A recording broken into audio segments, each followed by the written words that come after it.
Good morning students. हम लोग class 12th की इकोनॉमिक्स कर रहे थे, जिसमें अपना चैप्टर नंबर 12 चल रहा था टाइप्स ऑफ मार्केट, जिसमें हमने प्रतियोगिता के आधार पर बाजार को 4 भागों में बांट रखा था। जिसमें हमने फर्स्ट देखा था पूर्ण प्रतियोगिता बाजार, सेकंड अपना था एकाधिकार, थर्ड था एकाधिकारात्मक। 3 हम लोग पढ़ चुके थे।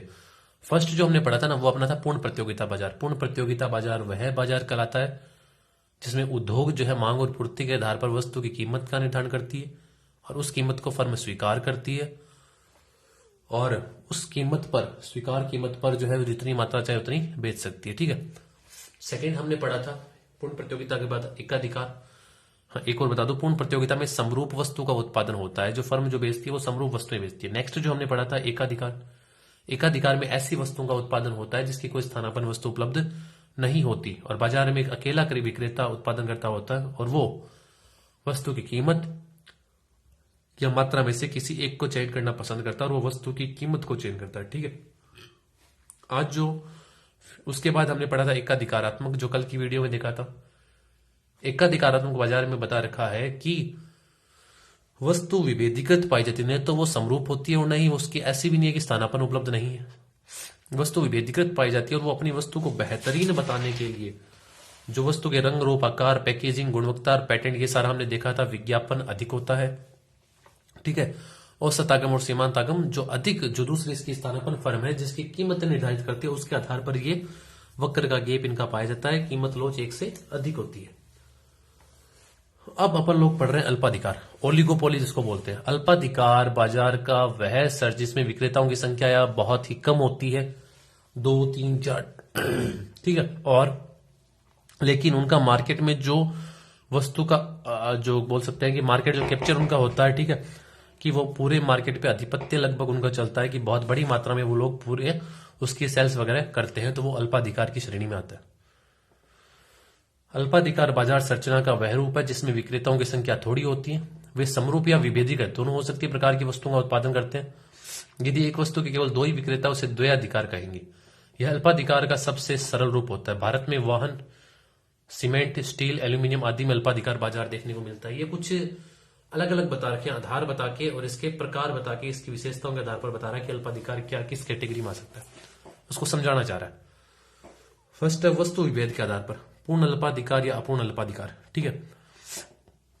वस्तु विभेद के आधार पर अगर फर्म समरूप वस्तुओं का उत्पादन करती है बोलेंगे पूर्ण अल्पाधिकार और विभेदीकृत है तो अपूर्ण अल्पाधिकार। सहमति के आधार पर कपट संदेह और गैर कपटे।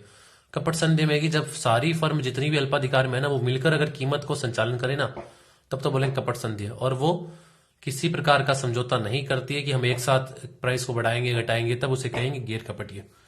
प्रवेश करने की स्वतंत्रता। खुला अल्पाधिकार की बाजार की वह स्थिति जब फर्म उद्योग में प्रवेश कर सकती है और बंद अल्पाधिकार जबकि स्वतंत्रता नहीं होती है, बहुत सारे बैरियर वगैरह होते हैं। समन्वय के आधार पर। ठीक है। व्यवसायिक संघ अल्पाधिकार कि व्यवसायिक संघ अल्पाधिकार की वस्तुओं का विक्रय जो है केंद्रीय व्यवसायिक संघ द्वारा होता है। संगठित अल्पाधिकार जब फर्म में कीमत उत्पादन मात्रा को निर्धारित करने हेतु स्वयं को संगठित कर लेती है। कीमत नेतृत्व आंशिक और पूर्ण। अपूर्ण अल्पाधिकार में कीमत निर्धारण एक बड़ी फर्म द्वारा किया जाता है जिसे कीमत नेतृत्वकर्ता फर्म कहते हैं। वो एक जो सबसे बड़ी फर्म होगी वो निर्धारित करती है और बाकी फर्में उसको फॉलो करती है। जबकि पूर्ण सभी फर्मों में परस्पर निर्भरता रहती है और एक दूसरे की कीमत नीति को प्रभावित करते हैं। ठीक है। ये कुछ अलग अलग प्रकार के आधार पर ये समझाना चाह रहा है किस प्रकार का क्या अल्पाधिकार है। मैंने यहां पे अल्पाधिकार की विशेषताएं। ठीक है। ये है कि पारस्परिक निर्भरता। मैं आपको बता दूं कि मार्केट में आधिपत्य बहुत, मतलब उनका कैप्चर, मार्केट जो है वस्तु को लेकर कैप्चर बहुत ज्यादा है। हमें जो है इसमें यहां पर उनकी विशेषताएं पढ़नी है।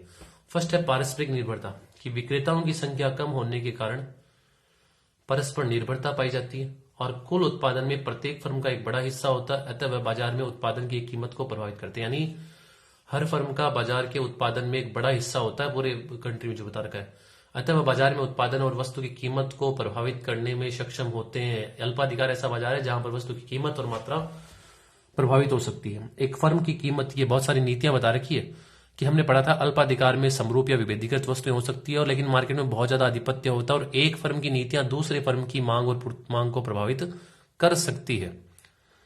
तो ये नीतियां हैं परस्पर, तभी लिख रखा इंटरडिपेंडेंस। फिर कीमत नीति, विक्रय शैली, उत्पादन नीति, विज्ञापन, उत्पादन का प्रकार आदि उद्योग में अन्य सभी फर्मों को प्रभावित करती है। यदि कोई फर्म कीमत कम करके विक्रय मात्रा बढ़ाना चाहती है तो इससे अन्य फर्मों की कीमत कटौती की क्या प्रतिक्रिया होगी। यदि कोई फर्म कीमत कम करके विक्रय मात्रा को बढ़ाना चाहती है तो इससे अन्य फर्मों की कीमत कटौती क्या प्रतिक्रिया होगी। कि कोई फर्म अगर अल्पाधिकार में कम कर देती ना कीमत, तो दूसरी वस्तु की मांग प्रभावित होगी, उन्हें उस कीमत कमी को फॉलो करना पड़ेगा, वरना उसका AR/MR कर्व है वो किंक्ड हो जाएगा, यानी स्ट्रेट नहीं रहेगा वो उसमें, वो हम पढ़ेंगे बाद में, डायग्राम में देखेंगे। यदि कोई फर्म कीमत कम करने पर कीमत मात्रा बढ़ाना चाहती है तो इससे अन्य फर्मों की कीमत कटौती क्या प्रतिक्रिया होगी। क्या वह कीमत कम करेगी, क्या विज्ञापन वह अधिक करेगी, क्या वस्तु की गुणवत्ता में परिवर्तन करेगी। जो सारी निर्भरता है कि दूसरी फर्म क्या रिएक्ट करेगी अगर इन पॉलिसी में अगर किसी प्रकार का चेंजेस होता है। फिर प्रतियोगिता, वैसे देखें तो अल्पाधिकारी वास्तविक प्रतियोगिता है कि अल्पाधिकार में अल्प विक्रेताओं एक दूसरे से प्रभावित होते हैं और प्रत्येक फर्म जो बता रखा है, प्रत्येक फर्म प्रतिद्वंदी फर्म की चालों पर निगरानी रखती है और प्रतिवार हेतु तैयार रहती है और वास्तविक प्रतियोगिता इस बाजार संरचना में परिलक्षित होती है। फिर है विज्ञापन। प्रोफेसर बोमोल के अनुसार अल्पाधिकार में विज्ञापन जीवन और मृत्यु का विषय बन सकता है। फर्मों की परस्पर निर्भरता के कारण कुल उत्पादन में प्रत्येक फर्म अपना हिस्सा निरंतर बनाए रखने के लिए विक्रय प्रोत्साहन हेतु विज्ञापन की भारी मात्रा विक्रय पर खर्च करती है। विज्ञापन जो है बहुत ज्यादा किया जाता है क्योंकि उन्हें पता है कि अगर विज्ञापन पर बहुत ज्यादा पैसा खर्च नहीं होगा तो जो बड़ा हिस्सा उनका फैला हुआ है वो कहीं ना कहीं कमी वृद्धि हो सकती है और उन्हें भारी नुकसान उठाना पड़ सकता है। कीमत परिदृढ़ता, कीमत परिदृढ़ता का मतलब यहां पर है कीमत नीति जो है वो उसकी दूसरी फर्म की मात्रा को बहुत ज्यादा उसके AR/MR वक्र को प्रभावित करती है। एक फर्म यदि विक्रय मात्रा में वृद्धि हेतु कीमत में कटौती करती है तो अन्य फर्म भी उसका अनुसरण करेगी, फॉलो करेगी। फलस्वरूप कीमत युद्ध होता है। इससे किसी भी फर्म को लाभ नहीं पहुंचता कि एक कम करेगी फिर दूसरी कम करेगी फिर दोबारा, तो इससे कोई लाभ नहीं पहुंचता। इसके विपरीत यदि कोई फर्म लाभ कमाने के उद्देश्य से कीमत बढ़ाती है तो बिक्री घट जाती है। तो दोनों स्थिति में परिणाम स्वरूप कीमत यथास्थिर बनी रहती है। तो दूसरी फर्म की पॉलिसी को विशेष ध्यान रखना चाहता है कि दूसरी फर्म क्या अडॉप्ट कर रही है, प्राइस को कम कर रही है, क्या कर रही है, उसको विशेष ध्यान रखा जाता है।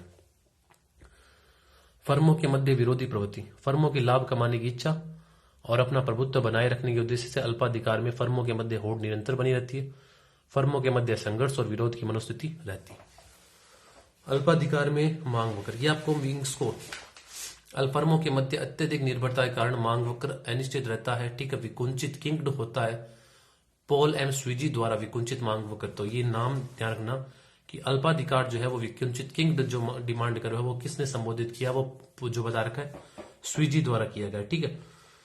अभी हम ये डायग्राम भी समझेंगे, उससे पहले मैं आपको एक बढ़िया डायग्राम दिखाता हूं। जैसे तो अपना चैप्टर हट चुका है लेकिन उसमें अपने अल्पाधिकार के बारे में डायग्राम बता रखा है, उस डायग्राम को हम लोग देखते हैं ताकि वो हम बेटर तरीके से इसको समझ पाएंगे, ठीक है। जैसे चैप्टर नंबर 8, 9 जो है इसमें हमें दिखा रखा है, ठीक है। ये देखते हैं, ये रहा, ये किंग्ड बता रखा है, मतलब स्ट्रेट। ये जो है इस तरीके से पूरा स्ट्रेट नहीं होता जैसा हमने एकाधिकार या एकाधिकारात्मक में पढ़ा था, ठीक है।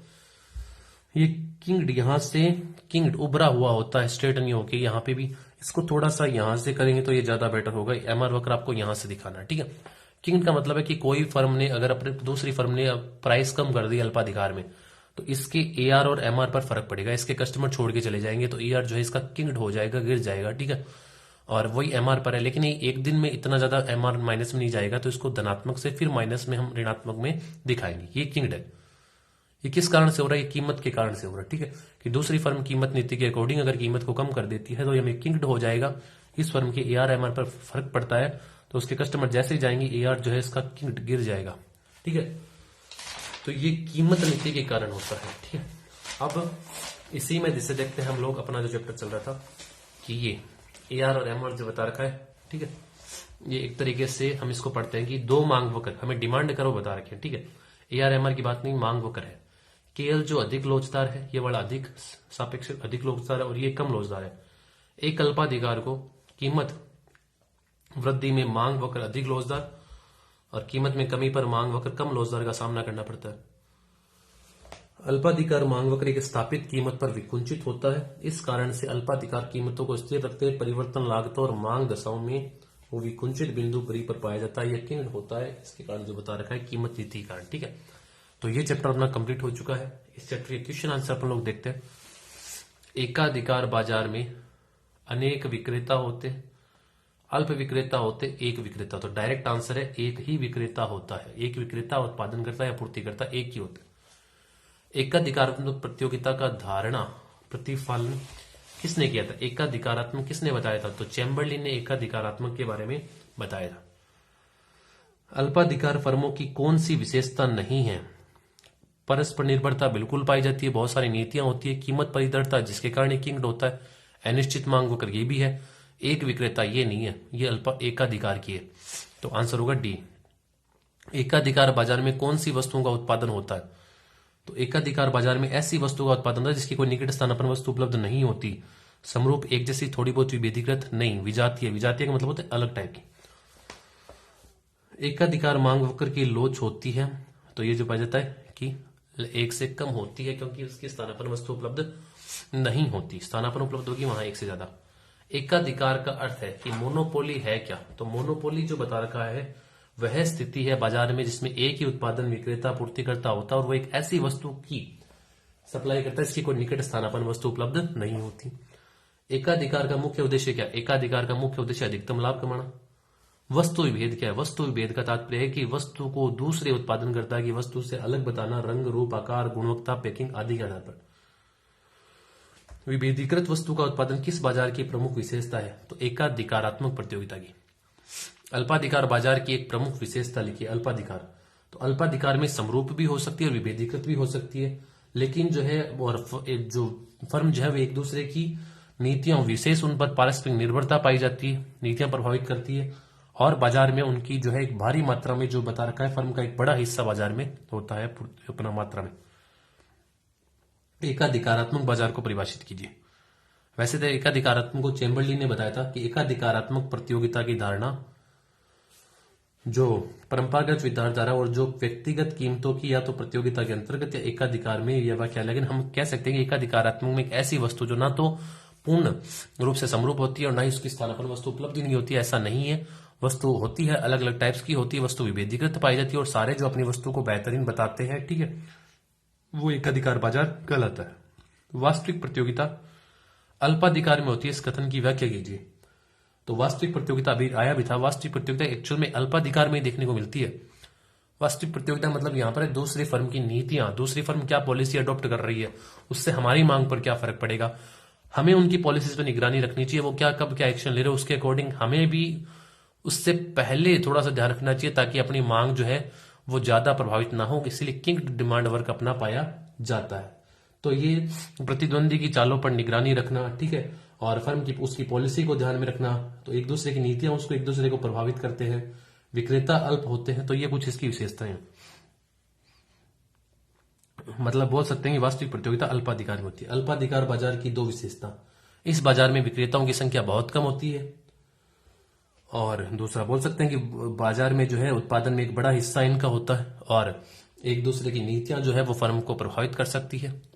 अपूर्ण प्रतियोगिता का अर्थ बताइए कि अपूर्ण प्रतियोगिता, अच्छा ये रह गया। एकाधिकारात्मक प्रतियोगिता की कोई दो प्रमुख विशेषताएं।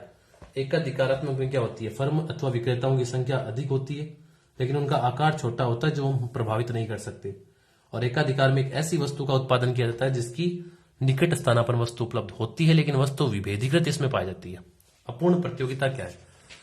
तो अपूर्ण प्रतियोगिता जो बता रखा है बाजार की वह स्थिति जिसमें पूर्ण प्रतियोगिता और एकाधिकारात्मक बाजार की विशेषताओं का समावेश होता है और इस बाजार में विभेदीकृत वस्तु पाई जाती है और गैर मूल्य प्रतिस्पर्धा पाई जाती है, स्थिति के अधिक निकट होती है, वो अपूर्ण प्रतियोगिता कहलाती है। ठीक है, ये रहा अपूर्ण प्रतियोगिता, इसी में बता रखा। आगे एकाधिकारात्मक और दोनों को डिफाइन कर रखा, अल्पाधिकार को।